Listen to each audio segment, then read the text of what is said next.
송나영의 라디오 오늘.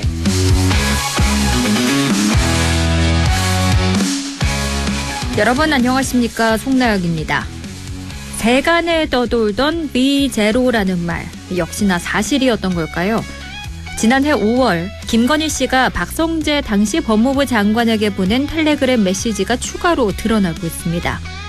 김혜경, 김정숙 여사 수사 속도를 질타하고 자신의 수사 상황을 챙긴 것만이 아니라 김명수 전 대법원장 수사를 왜 방치하냐고 질타한 사실도 드러났는데요. 실제 2달 후 검찰은 김 전 대법원장의 소환 통보를 했고 그 다음 달인 지난해 8월 비공개로 불러 조사했습니다. 게다가 도이치모터스 주가 조작 수사와 관련해서도 여론 재판을 열자는 것이냐는 내용이 담긴 윤상현 국민의힘 의원의 페이스북 게시글을 전달한 것도 확인돼 자신을 향한 도이치모터스 주가 조작 수사에도 관여한 게 아니냐는 의심이 나오고 있습니다. 실제로 이런 문자를 보낸 일주일 후 검찰은 도이치모터스 주가 조작 수사 결과를 발표하며 김 여사를 무혐의 처분했는데요. V제로, 검사위에 여사 있다는 말, 괜히 나온 게 아니었습니다. 안동문화방송 라디오 오늘 광고 듣고 시작합니다.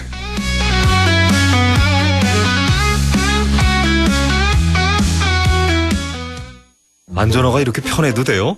나도 모르게 집에까지 신고 간다니까요.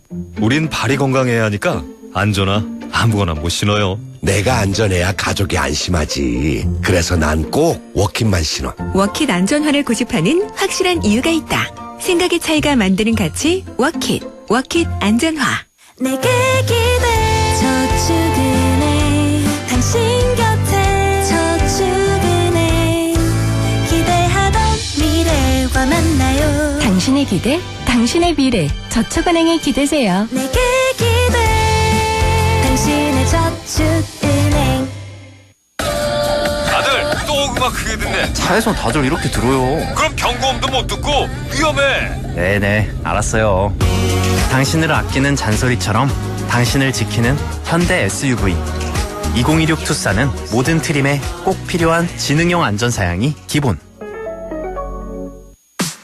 미래 에셋 미래 에셋 투자는 미래 에셋 글로벌 자산배분 디지털 연금 투자는 다 미래 에셋 증권. 원금 손실 유의, 투자 전 상품 설명서 및 약관 필독. 11월 27일 목요일 라디오 오늘입니다.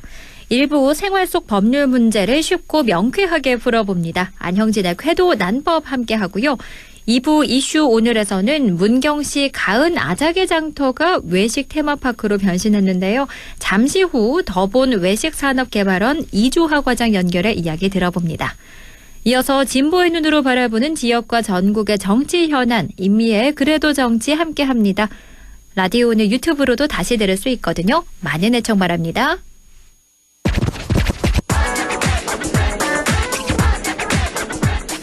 안형진의 쾌도 난법, 우리 지역과 생활 속 문제를 법적인 관점에서 쉽고 재밌게 풀어보고자 합니다. 안형진 변호사 나와 계십니다. 안녕하세요. 안녕하십니까. 안형진 변호사입니다. 네, 오늘 저희가 경북 북부의 의료 취약성 얘기에 대해서 좀 해볼 텐데요. 이게 어제 오늘 일이 아니에요. 일단 최근 법제보건복지위원회 전체 회의에서 지역의사의 양성 및 지원 등에 관한 법률안을 의결해서 빠르면 오는 2027년부터 지역의사 선발이 적용될 전망인데요. 우리 지역 의료 문제 이거 어떻게 해결하면 좋을까요? 네, 오늘 국회나 중앙정부의 어떤 입법의 흐름과 함께 이것이 우리 지역에 어떤 의미를 가지느냐 이 점을 좀 말씀 올리려고 하는데요. 네. 사실 우리 경북 북부 지역의 의료 문제가 심각하다는 건 어제 오늘의 문제가 아닌데 그렇죠. 참 이렇다 할 진전이 없어서 참 경북 북부에 안동에 살고 있는 사람으로서 참 가슴이 째리한데요. 네. 중앙정부에서도 지역의 의료 문제를 문제다 인식은 하고 하려고 이제 의지를 가지고 있는 점은 참 다행입니다. 그런데 제대로 인식은 하고 있는지 의문이 드는 대목이 있는데요. 네. 왜냐하면은 예를 들어서 중앙정부에서 경북을 볼 때에 경북에는 상급 종합병원이 한 곳도 없고 군 지역에는 소아과 산부인과 등의 필수적 의료 분야가 부족하거나 없다. 이런 이제 기본적인 생각을 하고 있는 보입니다. 네. 그러니 이제 경북을 하나의 단위로 보는 관점이 있는 거죠. 그렇죠. 그런데 사실 경북도 생활권이나 이런 걸 보면 천차만별입니다. 사실 포항, 구미, 경주 같은 경북의 남부에 발전된 지역들과 안동, 영양, 청송을 위시한 경북 북부 지역의 의료 상황은 완전히 다르거든요. 그렇죠. 네. 즉 경북을 한 덩거리로 볼 것이 아니라 경북 북부는 남부보다 완전히 이 질적으로 열악하다는 점을 그 질적인 차이를 충분히 인식한 전제에서라야 우리 경북 북부의 맞춤형 의료 정책이 나올 수 있다는데 네. 이게 좀 중앙정부의 인식의 전환이 필요하고요. 네. 그래서 우리 경북 북부 지역은 특히 다른 지역도 그렇지만 경북 남부보다도 완전히 좀 취약하기 때문에 예산이나 정책에서도 우선적으로 그리고 더 많은 배려를 요구해야 한다는 점이고 이를 중앙정부를 대상으로 적극적으로 설득을 해야 한다는 점이 매우 중요합니다. 그렇죠. 그런데 우리가 경북 북부가 남부보다 열악하다는 점을 인식은 하는데 네. 이걸 뭔가 충분히 어필하고 있지는 못하고 있는 것 같거든요. 그렇습니다. 이게 지금 길에 가시다 보면은 뭐 경북 공공의대 설립이라든지 경북 국립의대 설립을 우리 북부 지역 안동을 위시한 지역에서 많이 프랜카드 걸고 외치고는 있는데요. 네. 그 구호는 경북 북부나 남부나 똑같습니다. 그렇죠. 그러니까 중앙 입장에서 볼 때는 경북 북부의 완전히 낙후한 의료 상황을 깊게 인식하기는 좀 힘든 면이 있거든요. 그래서 경북 북부가 의료를 포함한 모든 측면에서 포항 이런 데 경주 에이펙 때문에 난리 났는데요. 네. 남부보다 소외되고 완전히 차별받고 있다는 점을 어필하는 게 필요합니다. 그래야 어떤 의료 혜택이든 그것이 남부로 안 가고 우리 북부로 오기 때문인데요. 네. 사실 경북 전체가 아니라 우리 경북 북부 뭐 예를 들면 영양, 봉화, 청송, 안동, 영주, 예천 등에 66만의 인구가 살고 있고 4개의 국회의원 선거구에 매우 특유한 그리고 심각한 의료 낙후 상황을 적극적으로 필요하는 것이 필요하다. 이 점을 말씀드렸고요. 네. 현재 지역의사제, 공공의대 설립, 지역국립의대 설립, 빅4 병원 유치한 한 4가지 정도가 거론이 되고 있습니다. 네. 각 현황을 좀 살펴볼 필요가 있는데요. 네. 이재명 정부는 지역 필수 공공의료에 종사한 인력을 확보하기 위해서 2가지입니다. 공공의대와 지역의사제 모두를 국정과제로 삼았지만은 이 추진 과정은 현재 좀 다른 상황입니다. 아, 그래요? 예, 최근 좀 전 말씀 주셨듯이 국회 보건복지위원회는 지역의사제 법안을 의결했지만은 이제 전체에만 남은 거죠. 네. 사실 민주당이 절대다수를 차지하고 있기 때문에 전체 본회의에서 통과될 가능성이 매우 거의 100% 할 수 있죠. 네. 그렇지만 공공의대 법안은 보건복지위원회에서 의결조차 하지 않았습니다. 분명한 차이가 있고요. 네. 또한 내년 예산 안에서도 공공의대 예산이 상당 부분 삭감되었다는 것인데요. 그래요? 예, 지난 12일 보건복지위원회는 내년도 보건복지부 예산을 의결하면서 공공의대, 공공의료사관학교를 포함하는 건데 설립 관련 이제 예산이죠. 거기 공공의료 전문 인력 양성 및 지원 사업 예산 39억 원에서 19억 원을 삭감했습니다. 어허. 그 이유는 관련 법안이 심의 중이고 사회적 합의와 구체적 설립 계획이 완성되지 않았다는 것을 이유로 들고 있는데요. 이 지역의사제와 또 공공의대 추진 상황이 왜 이래 다른가를 네. 분석하는 견해는 의사 선생님들의 반발 수위 차이를 주 원인으로 드는 견해가 아하. 많습니다. 네. 즉 지역의사대는 기존의 의대 정원 내에서 지역의사를 이제 뽑는다. 이렇게 해서 이제 지역의사 전용으로 선발해서 학비 등을 지원하는 내용인데요. 의대 정원을 늘리는 거하고는 상관이 없습니다. 아하. 그리고 정원 내에서 이제 할당만 주는 거니까요. 네, 그러네요. 그래서 이제 큰 부담이 되는 건데 반면 공공의대는 공공보건의료대학 등을 새로 설립해서 입학하는 학생들에게 뭐 학비 지원을 이런 건데요. 공공의대를 새로 설립하는 것이기 때문에 의대 정원을 늘린다는 전제 하에서 설계될 것으로 보여서 네. 의료계의 반대가 거센 것이죠. 이 결정적인 차이가 있는데요. 그럼 이러한 중앙정부의 흐름이 우리 경북 북부권에 시사한다는 무엇일까? 이 점인데요. 네. 앞서 말씀드렸듯이 의대의 정원을 늘리는 거, 증원을 전제로 한 정책들은 사실상 동력을 잃고 있습니다. 지금 사실 정권 초기고 민주당이 국회에 절대 다수를 차지하고 있는 상황에서 힘은 억수로 좋거든요. 네. 그럼에도 불구하고 지금 이쪽은 동력을 잃고 있다는 게 주목할 그렇죠. 필요가 있고요. 네. 그럼 이게 현실적으로 매우 어렵겠네요. 공공의대를 신설하는 것 자체가. 사실 수년째 이게 법안만 내놓고 안 되고 네. 있습니다. 그래서 이런 중앙의 흐름 또 최근의 변동 상황을 보면은 경북 북부의 국립의대를 새로이 신설하거나 공공의대를 신설한 것은 의대 정원을 늘리는 것을 전제로 하기 때문에 현실적으로 매우 어렵다는 걸 의미합니다. 네. 늘리지 않고 하는 방법도 있죠. 기존 의대에서 TO를 뺏어와야 돼. 그건 더 어렵거든요. 그렇죠. 결론적으로 현실적으로 어렵다는 걸 분명히 의미하고요. 네. 그러면 뭐 그냥 계속 이제 우리가 프랭카드 붙이고 하자 이런 것만 해야 되느냐. 물론 그 노력은 충분히 평가를 받아야 되지만은 이제 실현 가능한 방향으로 가야 된다는 건데요. 그렇죠. 지금 수년째 국립의대 설립이나 공공의대 설립을 한다고 구호가 지금 많은데 사실상 진전된 것이 없고 또 중요한 건 앞으로도 쉽지 않다는 걸 좀 냉철히 볼 필요는 있습니다. 네. 그래서 대안으로 강원도 강릉시나 강원도 원주시의 사례처럼 기존의 빅4 병원을 유치해보자는 것이죠. 빅4 병원을 유치하자. 그렇죠. 네. 이 방송에서도 몇 번 말씀드린 적이 있는데요. 간단히 설명을 또 드리면은 강릉시의 경우에는 강릉 아산병원이 있습니다. 네. 이 병원은 상급 종합병원으로서 영동 지역 전체 의료를 담당한다고 해도 과언이 아닌데요. 진료를 잘해가지고 외국에서 원정 진료를 올 정도로 진료의 질도 좋다고 합니다. 그 강원도 원주의 경우에도 원주 세브란스 병원이 있습니다. 이 또한 상급 종합병원인데요. 강원도에 딱 이 두 군데입니다. 네. 그래서 영서 지역의 의료 서비스를 또 영동 세브란스 그렇죠. 원주 세브란스 병원이 책임지고 있다 볼 수 있는데요. 네. 지금 우리 지역에서는 상급 종합병원에 대한 열망이 매우 큰 상황입니다. 그래서 강릉이나 원주의 성공 사례가 실제로 있지 않습니까? 그렇죠. 빅4 병원을 유치해서 잘 상급 종합병원으로까지 이제 키워서 지역 의료를 살리고 있는데요. 그래서 빅4 병원을 경북 북부에 유치해보자 하는 안이 오히려 공공의대 아니나 국립의대 신설 안보다는 더 실현 가능하지 않냐 이런 지적이 있는 거죠. 실제 성공 사례도 있고요. 네. 법안 개정도 필요 없고 그렇죠. 의대 정원 증원과도 무관한 의료계 반발도 없기 때문인데요. 좀 더 우리가 정확하고 솔직하게 좀 볼 필요가 있습니다. 네. 우리 지역 안동을 비롯한 경북 북부에 사는 의료 수요자 입장에서는 좀 더 브랜드가 있는 병원 그리고 상급 종합병원에 가고자 하는 것은 당연합니다. 물론이죠. 예. 그래서 사실 막 몸에 굉장히 편찮고 가기 어려운데도 서울 내지 수도권의 큰 병원으로 가는 거거든요. 그렇죠. 그래서 이 빅4 병원을 우리 지역에 유치하자는 방안이 우리 지역 의료 수요자들의 요구에도 부합하는 측면이 많다는 겁니다. 네. 강릉 아산병원의 사례를 보면요. 서울이나 수도권으로 갈 그 지역의 의료 수요층들이 이제 지역에서 강릉 아산병원으로 가서 진료를 받고 만족하는 경우가 실제로 많습니다. 그렇습니다.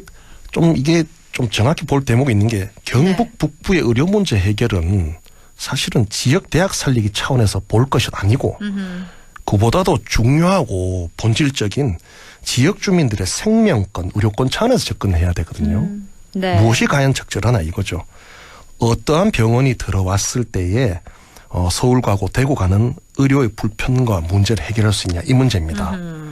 국립의대 신설일까요? 아니면 빅4 병원의 유치일까요? 빅4 병원이겠죠. 청취자들께서 판단하시려 믿고요. 네. 그렇습니다. 이제 지역 주민의 생명권, 의료 접근권이 분명한 그게 최고의 목표가 돼야 됩니다. 네. 그래서 여기에 자꾸 다른 목표들이 부과되면 안 되고 배가 산으로 가는데요. 네. 그래서 그런 점에서 실현이 일단 가능해야 되고 또 지역의 최고의 의료를 실제로 이제 제공할 수 있는 그러한 방안을 이제 택해야 될 때라고 말씀드리고 싶은데요. 방향성을 좀 제대로 정하고 해야 됩니다. 네. 지금 몇 가지 예가 더 있는데 네. 예를 들면 그렇죠. 안동에 지방법원을 만들자 이런 논의가 있어요. 그 한편으로는 지방법원을 신설하는 거는 너무 이 예산의 인력 문제가 있으니까 차라리 강릉처럼 항소법원인 항소심, 행정, 파산, 회생 이런 실질적인 재판부만 해서 경북 북부에 어떤 그 사법적 그 높이 이런 논의가 있거든요. 그것도 방향성의 문제인데 네. 의료 서비스 이 부분도 이 선거 때마다 나옵니다. 그렇죠. 근데 다 매번 하자 나와요. 그럽니다. 국립대도 만들고 상급종원도 오면 되지 이렇게 정치인들은 막 비빔밥처럼 다 한다고 하는데 냉철히 보면 된 게 뭐가 있습니까? 그렇죠. 법안도 덜렁 내놓기만 하고 법률안 냈습니다. 이렇게 보도자료 막 많이 내거든요. 지역구 국회의원들 법안 냈다고 하고 통과됐다는 소식은 없습니다. 그렇죠. 그래서 이러한 어떤 문제 상황에서는 이제 좀 실질적으로 좀 방향성을 점검할 때 되었다. 이런 점을 지역에 사는 사람으로서 좀 뼈저리게 느끼고 있습니다. 네. 이렇게 오늘은 경북 북부의 의료 문제 해결의 방향성에 대해서 한번 짚어주셨습니다. 지금까지 안형진의 쾌도 난법 안형진 변호사와 이야기 나눴습니다. 오늘 말씀 잘 들었습니다. 고맙습니다. 네, 감사합니다. 라디오 오늘 2부에서 뵙겠습니다.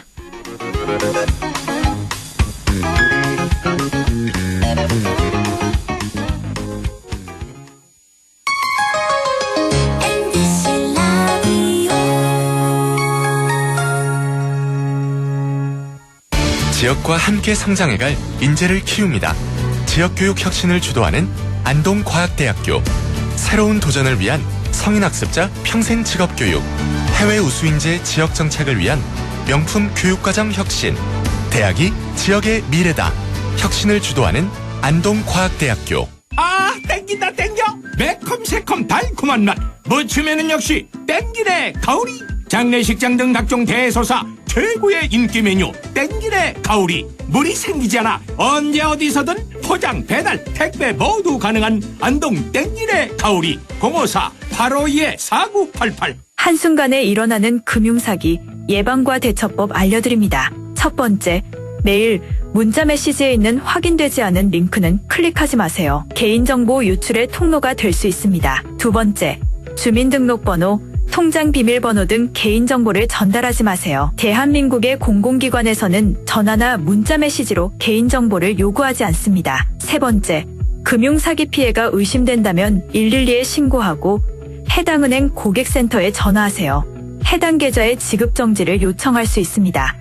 네 번째, 금융사기 피해 금액에 대해서는 해당 은행을 방문하여 피싱사기 피해금 환급을 신청하세요. 다섯 번째, 은행의 보안 서비스를 적극 활용해 주세요. 확인되지 않은 PC에서는 이체가 안 되게 하거나 해외 IP를 차단하는 등 금융사기 예방이 가능한 서비스를 이용할 수 있습니다. 한순간의 클릭으로 일어나는 금융사기 예방과 대처법을 꼭 기억해 주세요.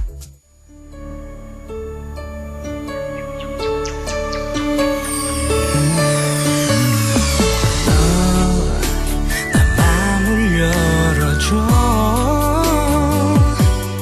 다가가 나 속삭이도록. 언제나 내 생각으로 행복해야 해요. MBC Radio.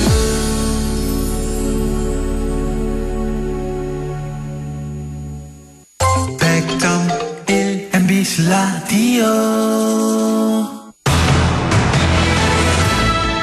6시 22분 54초 지나고 있네요. 이슈 오늘입니다. 문경 가은 아자개 장터가 외식 창업 테마파크로 변신했습니다. 과거 석탄 산업 중심지였던 가은읍이요. 이제 새로운 복합 미식 공간으로 탄생했다는데요. 더본 외식산업개발원 이주하 과장 연결해 이야기 들어봅니다. 과장님 안녕하세요. 네, 안녕하세요. 네, 반갑습니다. 지난 9월이죠. 문경 가은 아자개 장터 외식 창업 테마파크가 본격적으로 운영에 들어갔는데요. 우선 이곳이 어떤 곳인지부터 간략하게 소개를 해주실까요? 네. 가은 아자개 장터는 문경 가은의 옛 전통시장을 전면 리모델링해 지역의 문화와 로컬 푸드를 중심으로 새롭게 조성한 복합 미식 공간입니다. 단순히 시장을 새로 꾸민 것은 아니고 오랫동안 방치돼 있던 유휴 공간에 지역의 스토리, 정체성을 다시 불어넣어 먹거리, 문화, 역사가 어우러진 로컬 외식 관광지를 재탄생시킨 곳이고요. 문경에 오면 꼭 먹으러 들려야 할 곳으로 좀 목표로 했습니다. 초가집의 형태의 구조물과 전통시장의 감성, 그리고 새롭게 브랜딩한 주말 컨셉을 더해 다른 지역에서 볼 수 없었던 문경의 맛과 멋을 담은 새로운 먹거리 브랜드를 만들었고요. 아직 완성된 프로젝트는 아니지만 앞으로 지속적으로 발전시켜 궁극적으로 문경만의 색깔을 담아낸 달빛 주막 외식 창업 테마파크로 성장시켜 나갈 계획입니다. 그렇군요. 무엇보다도 이번 프로젝트에 더본 코리아가 참여해서 더 주목을 받았는데요. 어떻게 참여를 하게 된 건가요? 저희 더본 코리아는 예전부터 인구 소멸 지역 문제에 대해 깊은 관심을 가져왔어요. 네. 지방 도시가 점점 활력을 잃어가는 상황을 보면서 외식 기업이 가진 역량으로 지역에 도움이 될 수 있는 방법이 무엇일까 늘 고민해왔고요. 그러다 문경시에서 가은읍 활성화를 위해 노력하고 있다는 이야기를 듣고 저희가 가진 메뉴 개발 능력, 운영 노하우, 교육 시스템을 지역에 보탬이 되는 방향으로 써보자는 마음으로 참여하게 됐습니다. 사실 이 프로젝트를 통해 큰 수익을 기대하기보다는 기업이 할 수 있는 작은 기업, 일종의 사회공헌 활동이라 생각하고 있고요. 저희가 가진 기술과 경험이 젊은 창업자와 지역 경제에 조금이라도 힘이 될 수 있다면 그것만으로 충분히 의미 있다고 생각합니다. 그러면 이번에 가은 아자개장터 외식창업 테마파크를 조성하면서 가장 많은 공을 들인 부분이라면 어떤 점일까요? 저희가 가장 먼저 신경 쓴 부분은 현재 가은 아자개장터는 지금 막 걸음마를 뗀 단계이기 때문에 입점자분들이 자리를 잡아야 시장도 장기적으로 성장할 수가 있습니다. 이분들이 안정적으로 운영을 이어가야만 향후 가은 아자개장터가 단발성 프로젝트가 아니라 지속 가능한 지역 브랜드로 자리 잡을 수 있기 때문입니다. 그리고 두 번째로는 이분들이 안정적으로 정착하기 위해 음식의 맛부터 운영 방식까지 더본코리아가 가장 잘할 수 있는 노하우를 최대한 전수하는 데 집중했습니다. 그래서 메뉴 개발, 조리 교육, 매장 운영 시스템 등 저희가 가진 경험을 기반으로 현장에서 부딪히는 어려움을 함께 해결하는 데 중점을 두었습니다. 그래서 결국 가은 아자개장터는 외관을 어떻게 꾸미냐보단 그 안에서 일하는 사람이 얼마나 오래 안정적으로 자리를 잡냐에 따라 완성도가 있다 생각하고요. 아무리 브랜딩을 멋지게 하고 공간을 화려하게 만든다 해도 그 안에 채우는 사람이 없으면 브랜드도 지역의 프로젝트도 의미가 없습니다. 그래서 저희는 보여지는 포장보다 입점자분들이 실제로 현장에서 버티고 성장할 수 있는 기반을 만드는 데 가장 큰 중점을 두고 있습니다. 그 성장 기반을 만드는 것 중 하나가 10개 특화 메뉴를 개발한 게 아닐까 싶은데요. 여기에는 어떤 게 포함되어 있나요? 10개의 매장이 있다 보니까 사실 메뉴가 너무 많아요. 그런데 이제 이미 유명해진 메뉴들도 많은데, 이제 저희가 오늘은 그런 매장보다도 좀 아직 기술을 많이 받지 못했지만, 저희가 특히 공을 들여 신경 쓰고 있는 매장들 좀 소개해드리고 싶습니다. 네.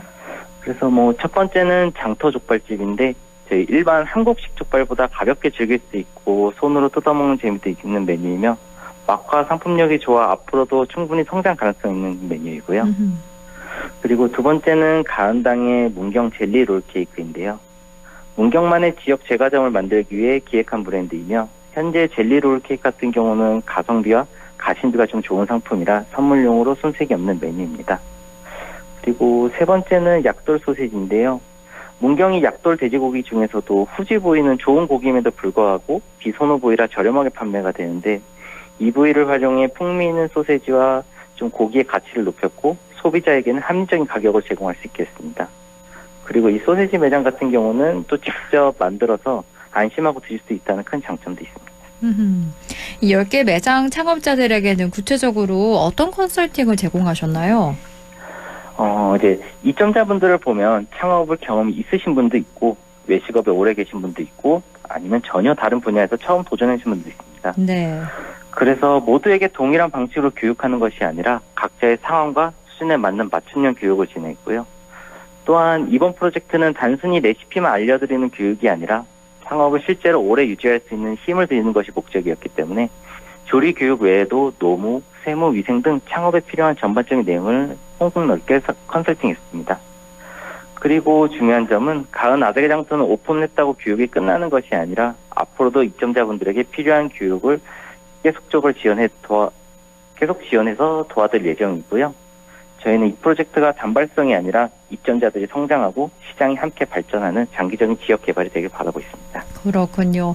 장기적인 지역 개발이 되길 바란다라고 말씀해 주셨는데요. 사실 많은 분들이 알다시피 가은읍이 폐광 지역이었잖아요. 그럼 이번 프로젝트가 가은읍에 어떤 변화를 가져올 수 있을까요? 가은은 과거 석탄 산업의 중심지였지만 그 이후 오랜 기간 동안 침체되어 있었습니다. 근데 이번 프로젝트는 단순히 시장을 리모델링하는 수준이 아니라 지속 가능한 상권을 다시 만들어가는 첫 시도라는 점에서 의미가 큽니다. 관광객이 유입되고 젊은 창업자들이 들어오면서 숙박, 교통, 로컬, 식자재 소비 등 여러 방면에서 긍정적인 효과는 예상되지만 당장의 큰 성과를 기대하기는 어렵습니다. 네, 앞으로 근데 저희가 어떻게 계획하고 입점자분들이 어떻게 자리를 잡아가냐에 따라 가은 아자개장터는 계속해서 발전할 수도 있고 문경을 대표하는 공간으로 자리 잡을 수도 있습니다. 그래서 이 프로젝트를 성장 과정을 지켜봐 주셨으면 하는 마음이며 궁극적으로 가은 아자개 장터는 문경시만의 독특한 로컬 관광 요소가 될 거고 지역의 새로운 활기를 불어넣는 중요한 시작점이 될 겁니다. 네, 계속해서 이번 프로젝트가 정말 단발성이 아니다. 이 점을 강조해주고 계신데요. 그래서인지 청년 창업자들을 위한 교육과 컨설팅 그리고 사후 관리 프로그램도 마련하셨다고 하던데요. 이건 어떤 의미가 있을까요? 가게는 오픈했다고 끝나는 게 아니라 그때부터 사실 진짜 시작이라고 생각합니다. 앞으로 분명히 큰 시련도 올 것이고 예상치 못한 문제점들도 계속 생기게 마련입니다. 많은 분들이 이런 과정에서 지치고 힘들어 결국 포기하는 경우가 많습니다. 그래서 저희는 오픈 이전 교육뿐 아니라 오픈 후에도 지속적인 사후 관리를 가장 중요하게 보고 있습니다. 그래서 매출 분석, 문제점 점검, 메뉴 개선 등 입점자분들이 어려움에 부딪힐 때 끝까지 함께 갈 수 있도록 꾸준히 챙기고 지원하는 게 저희 역할입니다. 이런 부분이야말로 저희 더본코리아가 가장 큰 장점이자 강점이라 생각하는데요. 입점자분들이 지치지 않고 끝까지 갈 수 있도록 실질적인 도움을 드리는 것이 저희 목표입니다. 네, 아마 오늘 과장님 말씀 듣고는 가은 아자개장터 외식 창업 테마파크 찾고 싶다 이런 생각하시는 분들 많을 것 같은데요. 앞으로 방문할 청취자분들에게 전하고 싶은 메시지 있다면 초대의 말씀 부탁드립니다. 네. 가은 아자개장터는 지금 많은 분들이 찾아주고 있지만 솔직히 말씀드리면 아직 완성된 프로젝트는 아닙니다. 이제 막 첫 걸음 뗀 단계이기 때문에 앞으로 어떻게 성장해 나갈지 지켜봐 주시고 응원해 주신다면 저희에게 큰 힘이 될 것 같습니다. 근데 사실 이제 지역 개발이라는 일은 생각보다 훨씬 어렵고 긴 과정이며 프로젝트 하나로 지역이 단번에 살아날 수 있었다면 사실 이미 다른 누구라도 쉽게 해낼 수 있을 거라 생각합니다. 하지만 현실은 그렇지 않기 때문에 누군가 이 어려움과 복잡한 과제를 붙들고 끝까지 도전합니다. 저희 더본코리아는 가은 아자개장터가 문경의 새로운 로컬 브랜드로 성장하고 지역에 다시 활력을 불어넣을 수 있도록 앞으로 포기하지 않고 지속적으로 노력할 것입니다. 이 프로젝트는 단순한 시장 운영이 아니라 문경의 미래를 함께 만들어가는 과정이라 생각하며 많은 분들이 오셔서 지금의 가은 아자개장터뿐 아니라 앞으로 변화해 나갈 문경의 새로운 모습까지 함께 기대해 주셨으면 합니다. 네, 가은 아자개장터 외식창호 테마파크 방문하셔서 문경의 맛 맛보시기 바랍니다. 지금까지 더본 외식산업개발원 이주하 과장님과 이야기 나눴습니다. 고맙습니다. 네, 감사합니다. 라디오 오늘에서는 청취자 여러분의 참여를 기다리고 있습니다. 우리 지역에서 발생한 사건 사고 소식이나 함께 토론하고 싶은 내용을 안동 MBC 홈페이지 라디오 오늘 게시판에 올려주시기 바랍니다. 전화와 문자 참여도 하실 수 있습니다. 전화는 851국에 7191번, 문자는 샵 0913번으로 보내주시면 됩니다. 문자는 단문 50원, 장문 100원의 정보 이용료가 있습니다. 여러분의 많은 참여 바랍니다.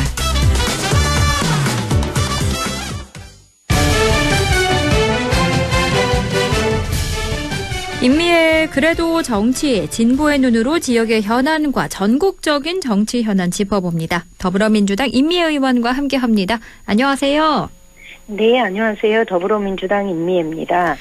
네, 저희가 의원님 모시고 이 이야기를 꼭 여쭤봐야겠다고 싶었어요. 어제 문경시 이해충돌 고발 기자회견을 가지셨습니다.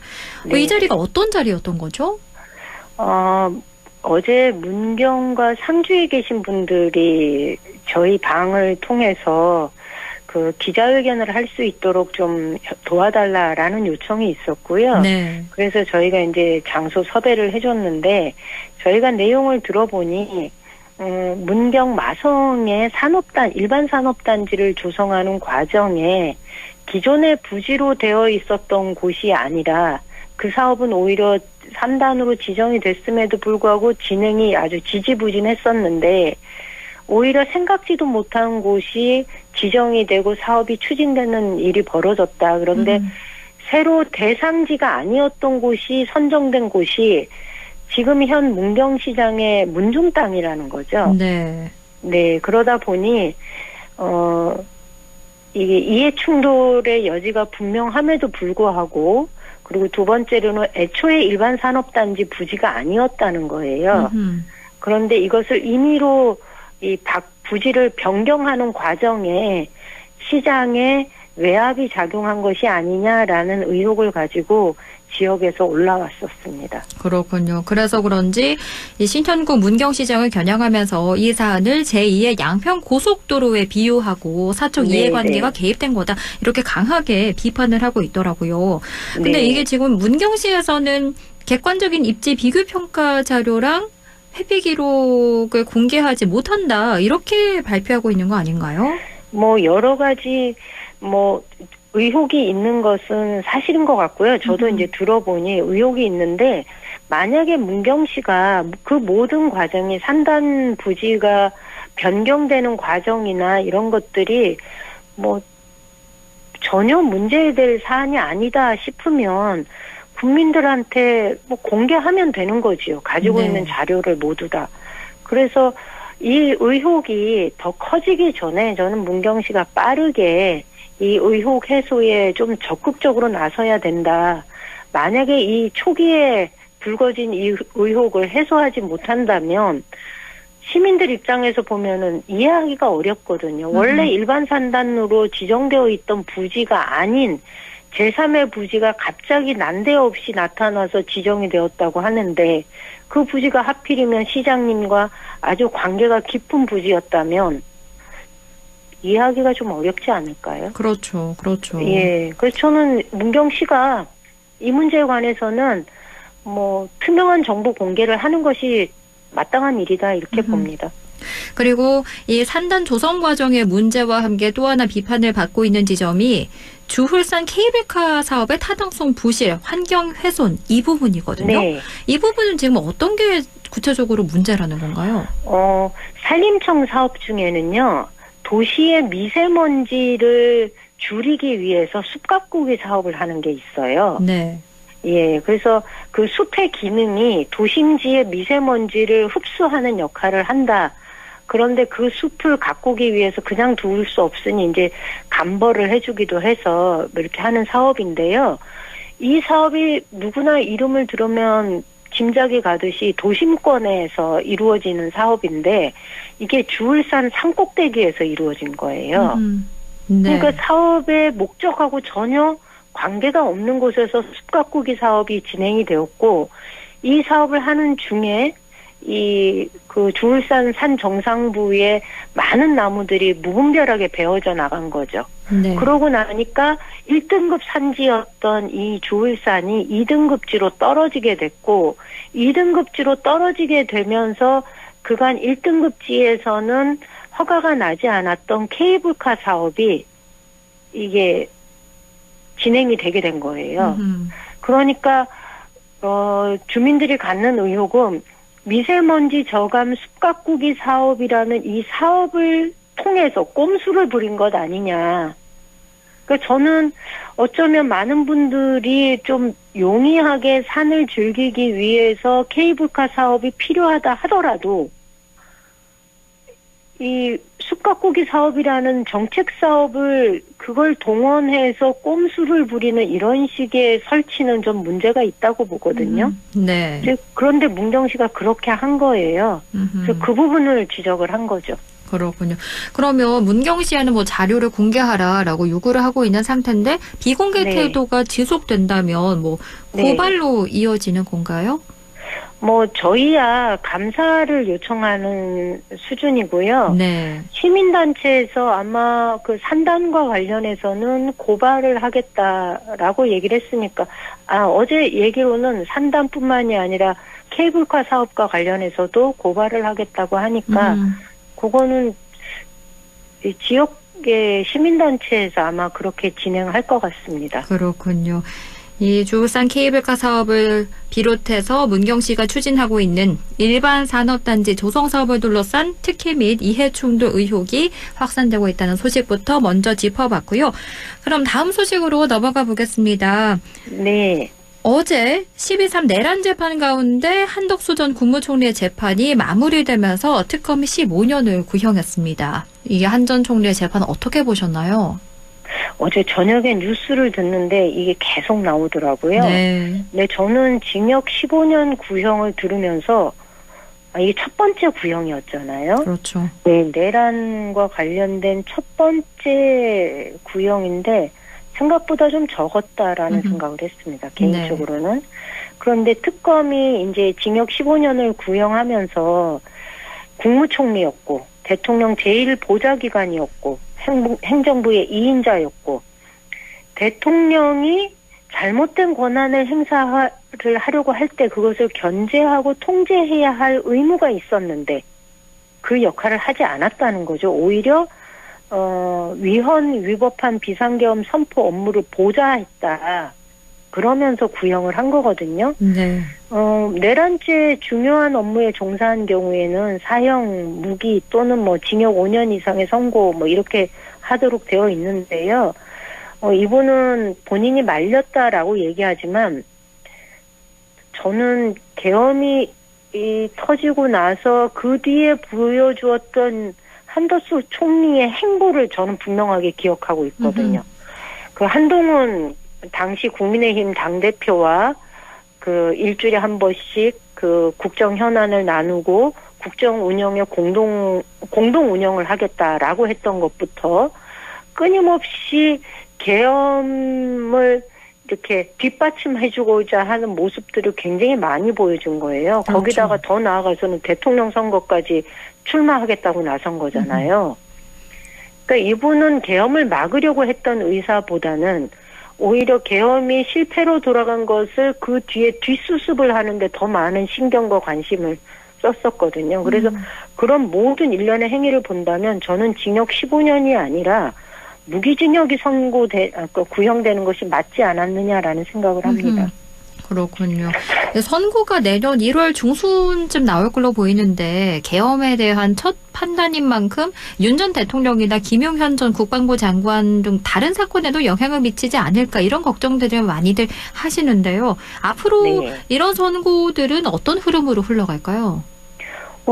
말씀하신 것처럼 이거는 첫 번째 판단이고 선고도 제일 빨리 나올 것 같아요. 네. 그러면 다른 재판에 끼치는 영향이 굉장히 클 거라고 보는데 저는 모든 구형의 기준이 되는 건 맞지만 아까 말씀드린 대로 예상보다 약하고 선고는 이보다는 더 세게 나오지 않을까 저는 그렇게 추측을 하고 있습니다. 네. 그리고 특검은 조금 더 적극적인 구형이 저는 필요하다. 그리고 이 사안의 엄중함을 고려해서 재판부는 선고를 해야 된다 이렇게 봅니다. 그러나 또 하나 걱정되는 지점 중 뭐냐 하면 내란 특검이랑 김건희 특검, 최혜병 특검 이 세 특검의 수사기간이 곧 종료됩니다. 일단 윤 전 대통령이 진행 중인 재판이 1월 중에 마무리가 되고 2월에 선고가 나올 텐데 그런데 윤 전 대통령의 구속기간은 내년 1월 18일까지예요. 그러면 그 사이에 풀려날 수도 있는 건가요? 이게 이제 많은 분들이 걱정을 하고 있는 건데요. 네. 제가 볼 때는 이제 윤석열 전 대통령의 구속 만기는 내년 1월 18일이거든요. 네. 김용현의 구속 만기는 올 12월 24일이에요. 그렇죠. 그런데 이제 법조계에서는 추가 구속 가능성을 아주 높게 보고 있습니다. 아직 구속영장이 발부되지 않은 사건이 있고요. 그렇게 되면 그 사건을 가지고 영장을 추가 청구할 수 있고 이런 경우에 6개월 동안 추가 구속이 가능하기 때문에 풀려난다 하더라도 풀려나기 전에 추가 구속영장의 발부 가능성을 다들 높이 보고 있어서 네. 저희가 다들 걱정했잖아요. 지난번에 지기현 재판부가 구속 취소하는 일을 경험하면서 그렇죠. 그래서 재판부가 그 당시에 국민들의 놀란 심정을 충분히 알고 있기 때문에 구속영장의 추가 발부 가능성을 전혀 무시하고 넘어갈 수 없다. 그러니까 추가 발부될 가능성이 저는 매우 높다고 봅니다. 네. 그리고 그나저나 현재 민주당에서 1인 1표제와 관련해서 일부 이견이 나오는 것 같아요. 일단 1인 1표제 이 얘기가 왜 나온 건가요? 이거는 사실은 이거 오래된 얘기인데요. 이재명 대표 시절부터 이제 당원 중심의 정당, 당원 주권 정당 뭐 이 얘기가 나오면서 1인 1표제 얘기가 나왔어요. 실제로 저희는 대의원이 보통 1인 한 30에서 60표였어요. 그것을 이재명 대표 시절에 1인 20표 정도로 이걸 좀 조정하는 개혁이 한 번 있었고요. 네. 그런데 이제는 1인 1표제로 가야 되지 않느냐 이런 요구가 있는데 이 흐름을 저희가 거스르긴 좀 어려울 것 같습니다. 근데 대의원제가 처음에 도입이 됐던 건 소위 취약지역, 저희 영남 지역 같은 경우에 이런 경우에는 그 부족한 대표성을 보완해주는 기능을 이 대의원제가 했었거든요. 그런데 이 대의원제도가 뭐 제 기능을 수행하지 못하면서 당원들의 불만이 굉장히 많았었습니다. 옛날에는 대의원을 구성하지 못할 정도로 당세가 취약했었는데 최근에 몇 년 동안은 당세가 많이 커졌고 이제는 대의원을 하겠다고 하는 분들도 나서고 있거든요. 그러다 보니 기존 방식으로 운영되었던 대의원 제도를 좀 바꿔야 되지 않겠느냐라는 목소리가 나왔던 거고요.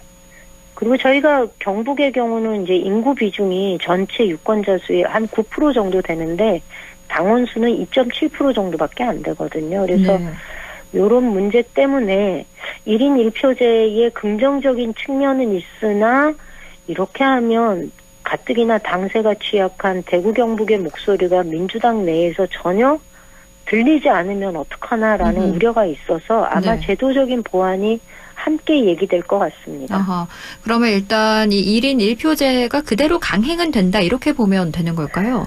시기 조절은 좀 되지 않을까 싶긴 해요. 네. 원래는 이게 중앙위원회 소집이 28일로 예정되어 있다가 이게 12월 5일로 연기가 되었거든요. 네. 그렇기 때문에 그 논의는 지속적으로 아마 이루어질 것 같습니다. 그나저나 일주일 뒤면요. 벌써 12.3 비상겸 1주년이 됩니다. 일단 각 정당에서도 어떤 입장을 발표하지 않을까 싶은데요. 관심은 국민의힘입니다. 과연 뭐 사과나 반성 이런 태도 보일까요? 안 보일 것 같아요. 어제 뉴스를 통해서 나오는 김재원 최고위원의 발언도 그렇고 또 장동혁 대표도 그렇고 김민수 최고위원도 그렇고 당 내부에서는 공식 사과와 반성의 메시지가 필요하다라는 입장이 있는 반면에 지도부가 보여주는 발언은 사과나 뭐 이런 것들 뭐 전혀 의사가 없는 것 같습니다. 오히려 김재원 최고는 어제 사과 지난번에 하지 않았냐, 뭐 또 사과하냐, 오히려 갈등만 커진다 이런 얘기를 하고 뭐 장동혁 대표는 그 뭐죠? 굉장히 모욕적인 발언을 하던데. 그래서 저는 1주년이라고 해가지고 사과, 반성, 성찰 이런 거는 국민의힘 지도부가 전혀 관심이 없고 그냥 민심과는 좀 동떨어진 행보를 지속적으로 보일 것 같습니다. 국민의힘에서는 또 김민수 최고위원이 윤호개인 청년들의 변치 않는 마음이 고맙다 이렇게까지 표현을 하던데 이건 어떻게 들으셨나요? 그 자기 SNS에서 그랬다는 거죠. 윤호개인 청년들 친구들아 오늘도 부산과 울산에서 변하지 않는 그 마음 고맙다. 그러면서 자신과 장동혁 대표가 간절하다. 우리 모두가 이기는 길, 사는 길을 찾고 있으니 믿어도 된다. 이런 얘기들을 했다는 건데 저는 이런 얘기를 들을 때마다 말문이 좀 막혀요. 네, 그렇죠. 뭐라 그럴까. 이분들이 여전히 극우 세력의 지지와 영향력에서 자유롭지 못하고 스스로를 거기다 묶어두려고 하는 거잖아요. 강성 극우 세력을 향한 이런 어쩌면 구애의 몸짓들, 발언들 이런 것이 계속 나오는 게 과연 국민의힘이 내년 지방선거에 관심이 있나? 지방선거를 이길 생각이 있나? 국민들이 무엇을 요구하는지 국민들의 목소리가 무엇인지 들으려고 하는 마음은 있나? 이들의 귀는 여전히 극우 강성 지지 세력을 향해서만 열려 있는 건 아닌가? 이런 생각이 들어서 같은 정치를 하고 있는 그래도 대한민국에서 1야당인데 이건 정상적이지 않다. 정상적이지 않으면 정치가 정상화가 안 되거든요. 그래서 네. 걱정이 많이 됩니다. 네. 이렇게 6일 뒤면 12.3 비상기업 선포 1주년인데요. 여전히 윤핵인을 운운하고 있는 국민의힘 태도까지 함께 짚어봤습니다. 지금까지 그래도 정치 더불어민주당 임미애 의원과 함께했습니다. 고맙습니다. 네, 고맙습니다.